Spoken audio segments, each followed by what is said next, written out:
भैया जय जिनेन्द्र। जय जैन।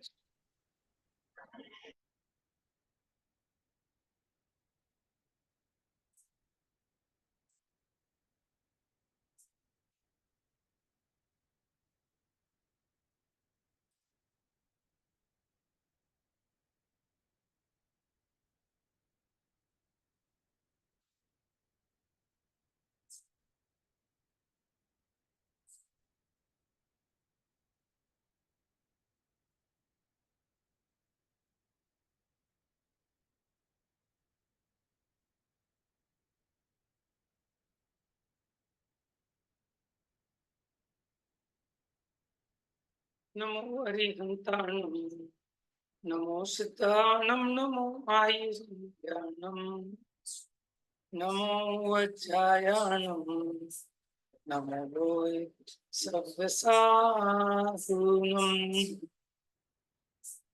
मोक्षमार्गस्य नेतारं भेतारं कर्मभूभृतां, ज्ञातारं विश्वतत्त्वानां वंदे तद्गुणलब्धे।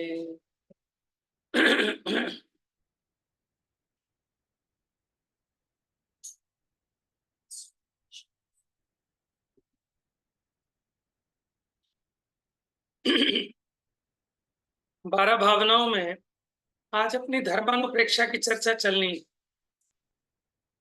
ठीक है, धर्म क्या है और उसके संबंध में किस प्रकार की भावना रहती है।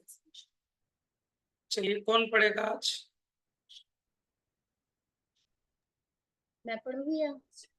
पढ़िए पढ़िए। धर्मानुप्रेक्षा वस्तु का स्वभाव धर्म है। मोह राग द्वेषादि पर द्रव्य के संयोग रूप कर्मोदय से रहित अपने ज्ञान दर्शन में शुद्ध स्वभाव का प्रकट होना धर्म है। ज्ञान दर्शन चारित्र रूप रत्नत्रय में अपने शुद्धात्मा में स्थिरता ही धर्म है। यह अपने स्वरूप से बाहर कहीं दिशा विदिशा, ऊपर आकाश, नीचे पाताल, नदी, समुद्र, पहाड़, मंदिर, प्रतिमा, शास्त्र आदि में रखा नहीं है, जिससे वहां जाकर ले आए। देखिए, धर्म किसे कहते हैं? अपने स्वभाव का प्रकट होना, मोह राग द्वेष आदि से रहित अपने शुद्ध भावों का प्रकट होना, वो धर्म है। वो कोई तीर्थ पे नहीं है कि वहां जाके ले आओगे, कहीं नदी में नहीं है, समुद्र पे नहीं है, पहाड़ पे नहीं है, बाजार में नहीं बिकता। वो तो आत्मा में परिणति जो उत्पन्न हुई, शुद्ध परिणति, उसका नाम धर्म है। आगे बढ़िए। यह मोल भी नहीं बिकता है, जिससे धन देकर खरीद लें। यह घट पट लक्ष्मी के समान दिया लिया भी नहीं जाता है। शारीरिक बल और शारीरिक क्रियाओं के अधीन भी यह नहीं है है। जब यह आत्मा रागादि विभाव परिणति को छोड़कर अपनी शुद्ध वीतराग में ज्ञान परिणति को प्राप्त होता है, तब स्वयं धर्म रूप है।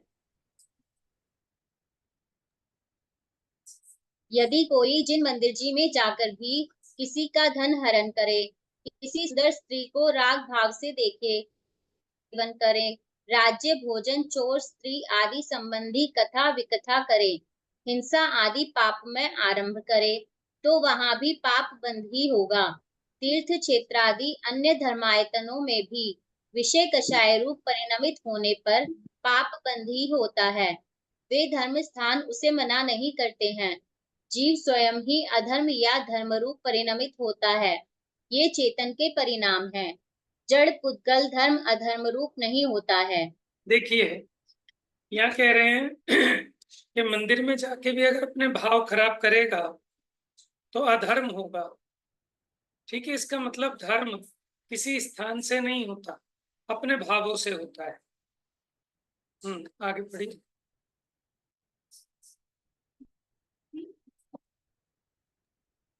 जिन मंदिर आदि धार्मिक स्थान जीव की धर्म परिणति के सहकारी कारण होने से वहां जाकर धर्म करने वाले का कल्याण होता है, अतः व्यवहार न्याय से चैत्यालय शास्त्र जिन प्रतिमा तीर्थ क्षेत्रादि को भी धर्म रूप कह देते हैं, क्योंकि कारण के बिना कार्य की सिद्धि नहीं होती है।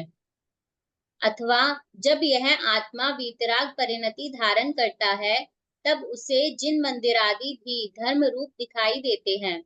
वीतराग परिणति बिना जीव कभी भी धर्म में नहीं होता है। ये भाव अविरत सम्यक्त्व नामक चौथे गुणस्थान से लेकर अयोग केवली नामक 14वें गुणस्थान पर्यंत होते हैं। ये वीतराग भाव ही मोक्ष मार्ग है। सम्यक दर्शन ज्ञान चारित्र में इन वीतराग भावों की परिपूर्ण एकता 14वें के अंत में होते ही मोक्ष हो जाता है। देखिए, जब सम्यक दर्शन ज्ञान चारित्र की पूर्णता हो जाती है तो वहां मोक्ष हो जाता है, और जब तक इनकी पूर्णता नहीं होती तो वहां कुछ धर्म परिणति भी रहती है और कुछ अधर्म परिणति भी रहती है। लेकिन जब सम्यक दर्शन ज्ञान चारित्र की पूर्णता होती है तो फिर मोक्ष हो जाता है।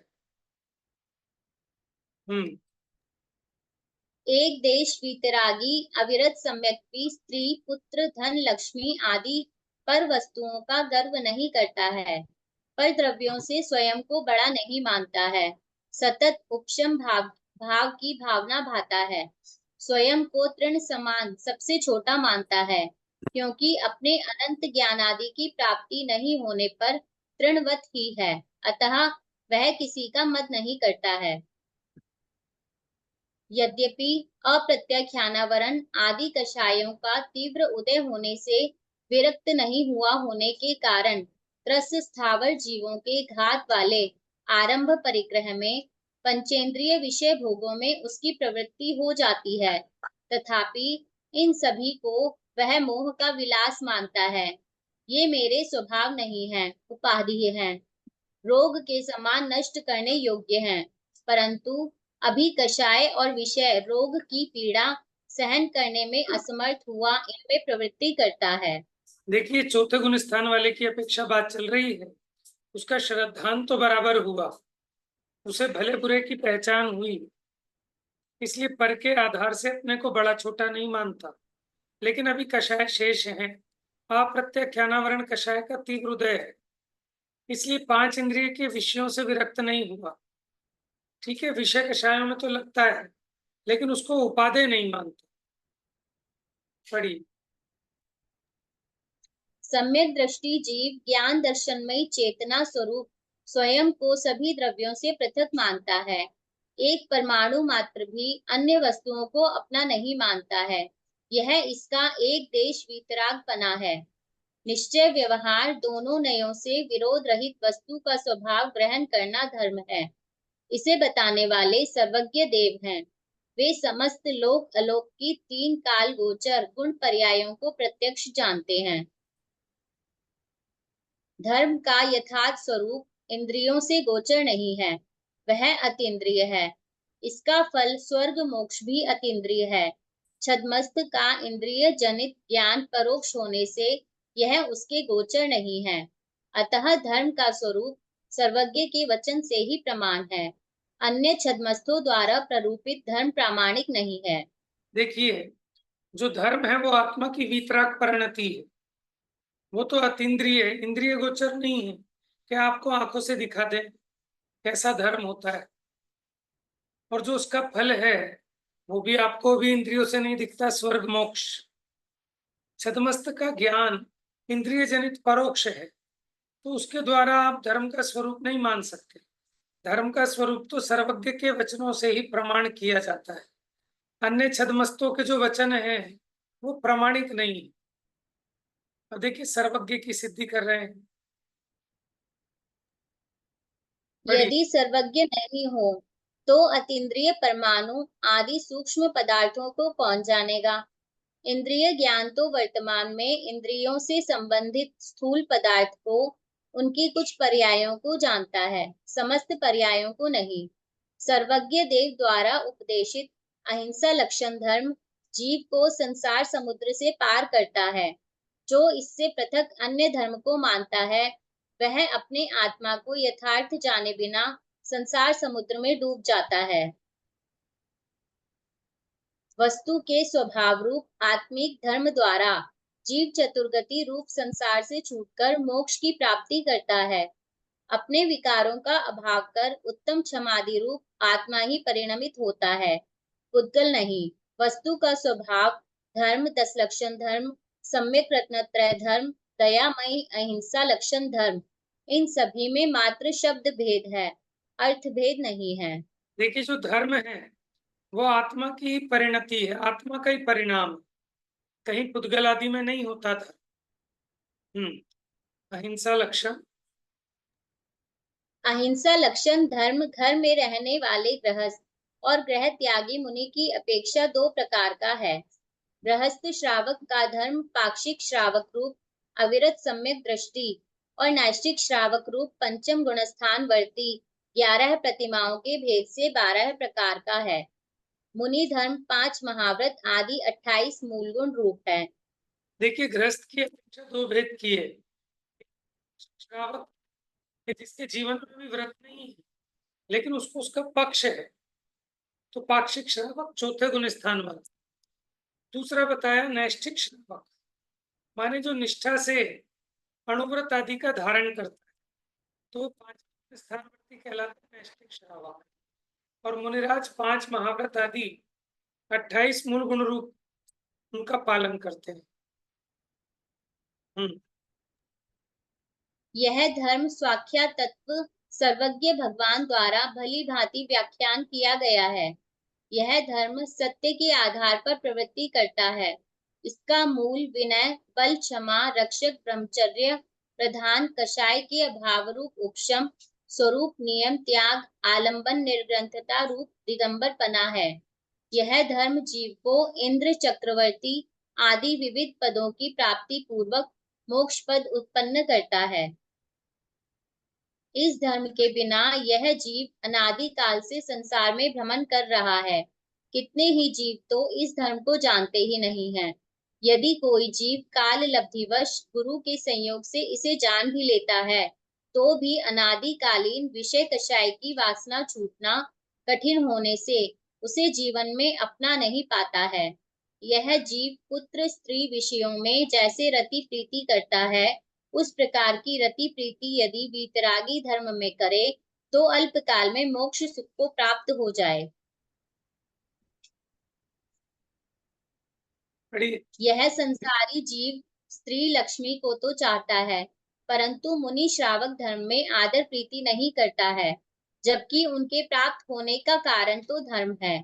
जैसे बीज बिना धान्य की उत्पत्ति नहीं होती है, उसी प्रकार धर्म बिना जीव को सुख प्राप्त नहीं होता है। वर्तमान में चांडाल, कषाई आदि पापी जीवों के पास पाप करते हुए भी जो संपत्ति दिखाई दे रही है, वह पूर्वकृत पुण्य के उदय का ही फल है।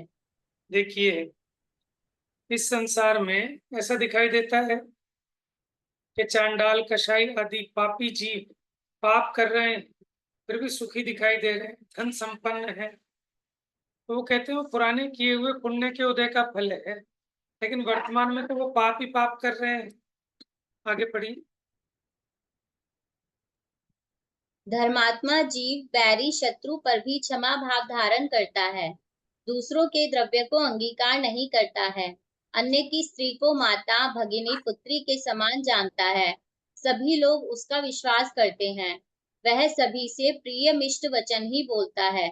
इसके द्वारा किसी को दुख नहीं होता है, लोक में इसका यश प्रकट होता है। यह धर्म जीव को सभी प्रकार से सुखदायी है। इसके प्रभाव से तिर्यंच भी देव हो जाता है। इत्यादि रूप में धर्म का चिंतन करना धर्मानुप्रेक्षा है। इसका चिंतन करने वाले व्यक्ति का धर्म में अनुराग होता है। हाँ जी, देखिए, इन 12 भावनाओं में जैसे अपनी अनित्य है, अशरण है, संसार है, एकत्व है, ठीक है, इसमें 2 रूप से चिंतन होता है, अस्ति से और नास्ति से। जब हम अशरण की चर्चा करेंगे तो ये जगत तो अशरण है, संयोग, शरीर, संबंध ये अशरण है, लेकिन अपना शरणभूत आत्मा है। तो जब तक अपना शरण नहीं दिखेगा तब तक अशरण के चिंतन का क्या लाभ? डिप्रेशन में चला जाएगा जी। जगत के संयोग सारे अनित्य हैं, लेकिन मेरा आत्मा नित्य है। ठीक है, तो इस प्रकार 12 की 12 भावनाओं में जैसे धर्म भावना है, तो धर्म से जीव सुखी होता है, और साथ साथ धर्म ना करे अधर्म से दुखी होता है। तो अस्ति नास्ति दोनों पक्षों से बार बार उस बात का विचार करना, भावना करना, ये अनुप्रेक्षा है।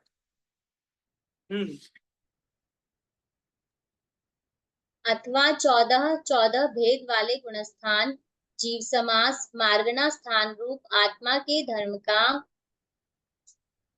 परस्पर गुणाकर भली भांति चिंतन करना धर्म स्वाख्या तत्व अनुचिंतन है। उनके स्वरूप का चिंतन करने से धर्म की प्रवृत्ति भली भांति हो जाती है। इस प्रकार निश्चय व्यवहार दोनों प्रकार के धर्म का स्वरूप ज्ञात होना धर्म भावना है। सूत्र में आया अनुप्रेक्षा पद प्रत्येक के साथ जोड़ने पर अनित्यानुप्रेक्षा, अशरानुप्रेक्षा, इन सबके आगे अनुप्रेक्षा जोड़ लेंगे। इन 12 भावनाओं पूर्वक 10 लक्षण धर्म को धारण करने से महान संवर होता है। देखिए, धर्म का और परिचय जय के मध्य अनुप्रेक्षा को रखने का प्रयोजन ये है कि अनुप्रेक्षा का चिंतन करने वाला व्यक्ति उत्तम क्षमादि धर्मों का भली भांति पालन करता है और परिचय को जीतने के लिए उत्साहित होता है। देखो, पहले हमने 10 धर्मों की चर्चा की, फिर उसके बाद 12 भावनाओं की। जब 12 भावनाओं का चिंतन करेगा उसका वैराग्य बढ़ेगा, तो परिचय को जीतने के लिए उसका उत्साह बढ़ जाता है। इसलिए क्षमा आदि धर्मों के बाद और परिचय से पहले 12 भावनाओं का विचार करा है। अब यहाँ पूछते हैं परिचय क्या है, उन्हें क्यों जीता जाता है? आप जानते हैं परिचय क्या होते हैं? 22 परिचय होते हैं मुनिराजों पर साधना करते हुए। ठीक है, जो अन्य अन्य प्रकार से बाधाएं आती हैं, ठंडी, गर्मी, ठीक है, इस प्रकार के दुख करने के निमित्त मिलते हैं, उन सबको परिचय कहते हैं। परिचय में और उपसर्ग में थोड़ा अंतर है। क्या अंतर है? कि परिचय तो सहज होते हैं, किसी ने स्पेशल करके मिलाए नहीं। उपसर्ग में वो स्पेशल अलग से मिलाए जाते हैं उस तरह। ठीक है, जैसे मुनिराज पर कोई उपसर्ग होता है तो गृहस्थ उस उपसर्ग का निवारण तो करे, लेकिन परिचयों का निवारण नहीं करे। जैसे मुनिराज पंखा नहीं चलाते, तो कहे है इतनी गर्मी हो रही है, चलो पंखा चला दो। ठीक है, तो उसमें दोष लगता है। इसी प्रकार ठंड बहुत हो रही है, चलो हीटर लगवा दो इनके लिए। ठीक है, तो उसका उपचार गृहस्थ को नहीं करना चाहिए। हाँ, लेकिन कोई तिर्यंच, कोई देव, कोई मनुष्य मुनिराज पर उपसर्ग करता हो तो उस उपसर्ग को अवश्य दूर करना चाहिए। कि चलो महाराज जी को मच्छर काट रहे होंगे, चद्दर उड़ा दो, कि नहीं भैया, वो तो परिचय सहज में जीतते हैं। हाँ, किसी ने कपड़ा उड़ा दिया तो ये परिचय नहीं है, ये उपसर्ग है। ठीक है, अच्छा देखो, यशोधर मुनिराज के गले में राजा श्रेणिक ने सांप डाला था, तो ये परिचय था या उपसर्ग था? उपसर्ग था। उपसर्ग था। चलिए, 22 परिचय होते हैं। मार्ग च्यवन निर्जरार्थम परिशोडव्या परिशः। देखो, मार्ग से च्यवन माने मार्ग से च्युत हो जाए, धर्म से च्युत हो जाए। ठीक है, उसके निर्जरार्थम माने उसको टालने के लिए परिशोडव्या परिशः के परिशहों को सहन करना चाहिए, क्योंकि अनुकूलता में किया गया धर्म प्रतिकूलता में गायब हो जाता है। ठीक है, इसलिए सहजता से जो सामान्य रूप से विपरीत परिस्थितियां उत्पन्न होती हैं उनको सहना चाहिए, उससे अपना आत्मबल बढ़ता है। चलिए पढ़िए। मार्ग से च्युत नहीं होने और निर्जरा के लिए परिशह सहन करने योग्य है। मार्ग मोक्ष मार्ग या संवर का प्रकरण होने से मार्ग पद का ग्रहण उसके विशेषण रूप में किया गया है। इस प्रकार रत्नत्रय रूप मोक्ष मार्ग से नहीं छूटने के लिए और पूर्वबद्ध कर्मों की निर्जरा के लिए परिशह को जीतना चाहिए। स्ववश होकर क्षुधादि परिशहों को सहन करने पर कभी कर्म के उदय में विविध रोगों की वेदना आ जाने, तिर्यंच मनुष्य देह कृत उपसर्ग हो जाने, मरण का प्रसंग उपस्थित हो जाने इत्यादि कष्ट में भी धर्म से परिणाम विचलित नहीं होते हैं। कर्मों की अत्यधिक निर्जरा होती है। कर्म निर्जरा से मोक्ष होता है।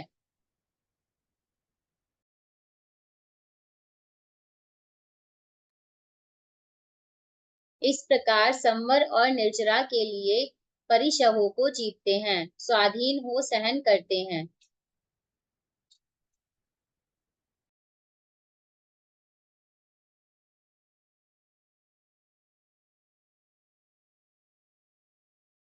रत्नत्रय रूप धर्म से नहीं छूटे, ठीक है, और जो पुराने बांधे हुए कर्म हैं उनकी निर्जरा के लिए, अपनी आत्म शक्ति को बढ़ाने के लिए सहज में जो बाधाएं आती हैं उनको सहना चाहिए। उससे क्या होता है कि देखो, आप अपनी बुद्धि पूर्वक उपवास करके देखते हो, कदाचित कभी ऐसे पाप का उदय आ जाए कि आपको भोजन ना मिले, तो भी आपका चित्त धर्म साधना से हटेगा नहीं, ठीक है ना। लेकिन अगर आपने अभ्यास नहीं किया और कभी प्रतिकूलता आ गई तो सारा धर्म रखा रह जाता है, ठीक है। इसीलिए समझदार व्यक्ति, माने अगर बाधाएं नहीं भी हैं तो उन बाधाओं को उत्पन्न करके, जैसे उपवास आदि किया, तप धारण किया, अटपटी प्रतिज्ञा ली, उससे अपने परिणामों को मजबूत करते हैं। अब 22 परिशहों के नाम। शुद्ध पिपासा, शीतोष्ण, दंश मशक, नागन्यारति, स्त्री चर्या, निषद्या, शय्या, क्रोश, वध, याचना लाभ, रोग, तृण स्पर्श, मल, सत्कार पुरस्कार, प्रज्ञा ज्ञान दर्शनानी। देखिए, ये 22 परिशह। क्षुत मैंने क्षुधा, माने भूख। भूख तो मुनिराज को भी लगती है, लेकिन कभी किसी से याचना नहीं करते। अंतरायों को टालकर 46 दोषों को दूर करके निर्दोष आहार, ठीक है, अपनी विधि अनुसार मिले तो ग्रहण करते हैं, नहीं तो नहीं ग्रहण करते, ठीक है। तो भूख की परिशह को सहते हैं। इतनी गर्मी पड़ती है, भोजन प्रारंभ किया और बीच में अंतराय हो गई, जल भी नहीं ले पाए, और ये जेठ मास की गर्मी, ठीक है, तो प्यास की बाधा को जीतते, ठीक है। ये क्या है? पिपासा, शीत ठंडी की बाधा, उष्ण गर्मी की बाधा, दंश मशक मच्छरों के डंक, नागन्य नग्न रहते हैं, ठीक है, क्योंकि ये भी एक परिचय है, क्योंकि नग्न रहना हर किसी के बस की नहीं है, वो लगता है लोग क्या कहेंगे। आरती, माने आरती के कारण उपस्थित होने पर भी किसी से आरती नहीं करते। स्त्री, माने स्त्री आदि उनके ज्ञान का विषय बनती है, लेकिन फिर भी विकारी नहीं होते। कोई माने स्वर्ग की अप्सरा आकर उन्हें डिगाना चाहे तो भी वो अपने स्वरूप से च्युत नहीं होते। तो ये हो गया स्त्री परिचय। माने स्त्री के जिन हाव भाव विलास को देखकर सामान्य जन, ठीक है, विकृत हो जाते हैं, लेकिन मुनिराज उन परिशाओं को सहज जीतते हैं। चर्या, चर्या माने होता है विहार आदि करना, उस संबंधी बाधाओं को। निषद्या माने आसन लगा के बैठना, जैसे नीचे मान लो कंकड़ है, पथरीली भूमि है, चुभ रही है, तो भी उस परिचय को सहते हैं। शैया, एक आसन से लेटना, उस संबंधी जो बाधाएं हैं उनको जीतते हैं। आक्रोश, माने किसी नगर से निकले, कोई कहता है देखो नंगा जा रहा है, इसको मारो पीटो, इस प्रकार अपमान करे, आक्रोश के कारण उपस्थित करे, तो भी क्रोधित नहीं होते। ठीक है। वध, माने कोई बांधे। याचना, माने उन्हें 4 दिन से भोजन ना मिला हो, अंतराय हो रही हो, तो भी वो किसी चीज की याचना नहीं करते, याचना परिचय को सहते। भूधरदास जी के 22 परिचय हैं, माने वो एक तरह से स्तुति है 22 परिचयों के माध्यम से। ठीक है, टाइम मिलेगा तो लेंगे, बहुत अच्छी है। उसमें एक एक परिचय का 4-4 लाइनों में खुलासा किया है। आप अगर सोनागिर जी गए हो तो सबसे ऊपर का जो मंदिर है ना, पहाड़ के ऊपर सबसे लास्ट में, उसमें चारों तरफ वो 22 परिचय के चित्र भी बने हैं और वो 22 परिचय लिखी हुई है, भूधरदास जी ने लिखी। आलाप के माने खूब उन्होंने तपस्या की, खूब शास्त्र पढ़े, फिर भी उनको वैसी प्रसिद्धि नहीं मिलती, उतना ज्ञान नहीं हो पाता, है ना। तो ये हो गया आलाप परिचय। रोग परिचय, शरीर में रोग हो गए।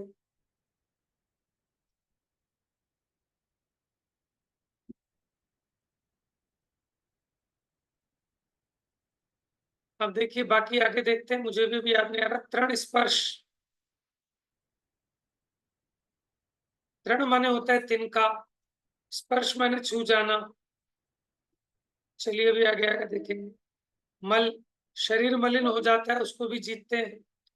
कोई आपका सत्कार, आप सत्कार के लायक हैं, फिर भी कोई आपका सत्कार ना करे, अथवा कोई आपका बहुत सम्मान करे तब भी मानी नहीं होते। प्रज्ञा, अपने को बहुत ज्ञान हो लेकिन आपसे तो ना पूछे संग में, लेकिन जिसको ज्ञान नहीं है उसको प्रमोट करें तो भी उसमें कषाय नहीं करते। अज्ञान अदर्शन, मैंने बहुत विद्या का अभ्यास किया फिर भी वो विद्या समझ में नहीं आती, तो भी कषायवान नहीं होते। आइए पढ़ते हैं थोड़ा सा।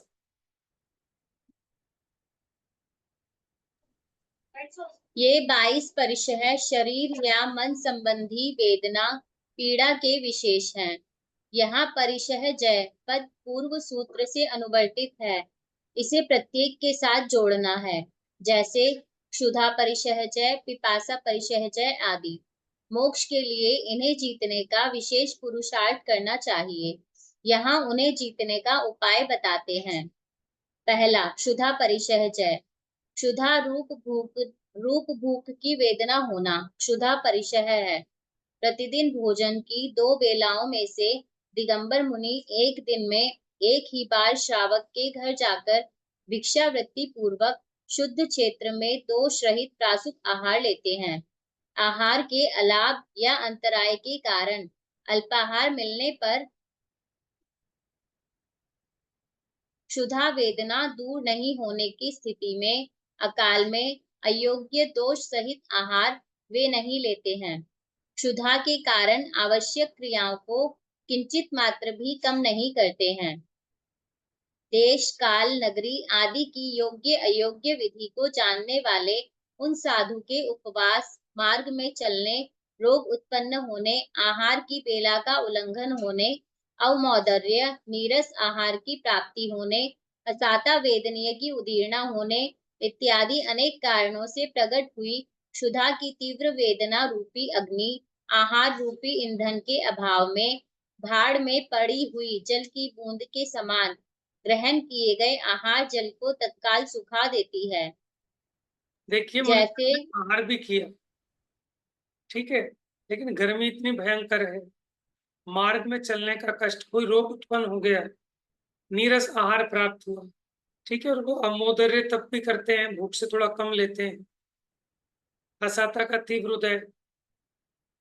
तो जैसे मैंने गरम गरम कढ़ाई उसमें एक जल की बूंद डालें तो सूख जाती है, ऐसे ही जो थोड़ा बहुत आहार भी लिया वो सूख जाता है।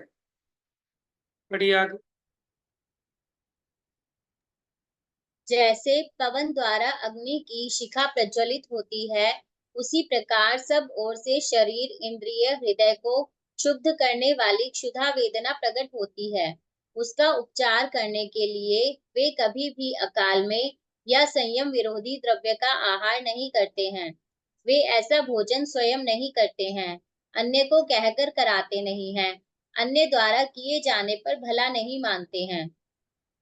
वे इस स्थिति में ऐसा विचार कर भी विषाद नहीं करते हैं कि भूख की वेदना बहुत है, काल महान है, दिन बड़ा है, कैसे पूर्ण होगा।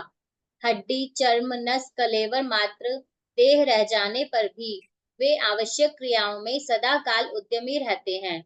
हमें अनशनादि तप का अवसर मिला, यह सोचकर अलाभ को लाभ से भी अधिक मानते हैं।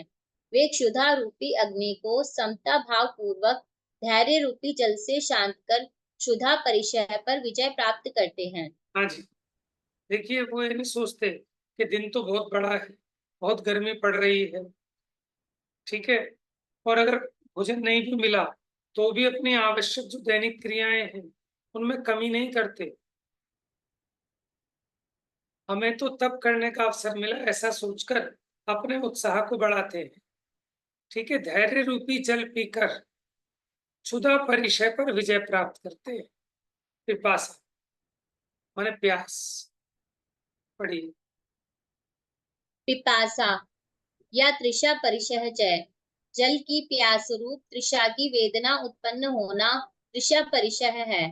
अति लवण, क्षार, स्निग्ध, रुक्ष आदि में प्रकृति विरुद्ध आहार मिलने पर ग्रीष्म काल के तीक्ष्ण सूर्य संबंधी आताप से पित्त ज्वर से उत्पन्न हुई शरीर इंद्रिय में तृषा की वेदना को वे जल से शमित करने की इच्छा नहीं करते हैं।